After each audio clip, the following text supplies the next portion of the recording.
A lion fierce, majestic, the undisputed king of the Savanna, brought to the brink of death by something smaller than his claw. This is a rescue story no one expected. It all began like any normal day. The lion was out on patrol, soaking in the golden heat of the African plains. His movements were slow, steady, full of purpose. But then he caught a scent. Sweet, potent, irresistible. His instincts led him straight to a large beehive hanging from a tree. Curious, he nudged it. One paw, one swipe. That was all it took. Suddenly, the air exploded with chaos. A swarm of poisonous bees burst from the hive, angry, aggressive, and relentless. Within seconds, the lion was engulfed. His golden fur disappeared beneath a black, buzzing cloud. The bees attacked his face, his eyes, his ears. He roared and thrashed, trying to fight back, but there was no escaping them. Disoriented and in excruciating pain, the lion stumbled through the grass before collapsing under a lone tree.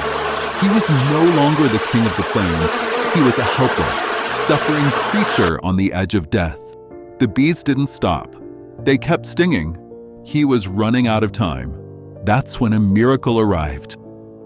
A nearby safari guide radioed an emergency, and within minutes, a wildlife rescue team was on the move. Dressed in bright orange uniforms and helmets, they approached with smoke canisters and medical kits in hand. The smoke drove the bees back just enough to get close. One rescuer knelt beside the lion, gently but quickly injecting a sedative and anti-inflammatory shot.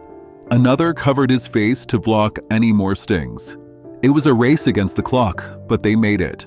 The lion was loaded onto a stretcher and rushed to a nearby wildlife rehab center. He spent 2 nights under observation, his body swollen, his breathing shallow. But against all odds, he pulled through. Days later, the lion stood once more, blinking into the sun, scarred but alive. Humbled by nature, saved by humanity. Even the strongest need help sometimes. This was one life saved, thanks to courage, compassion, and the will to protect the wild.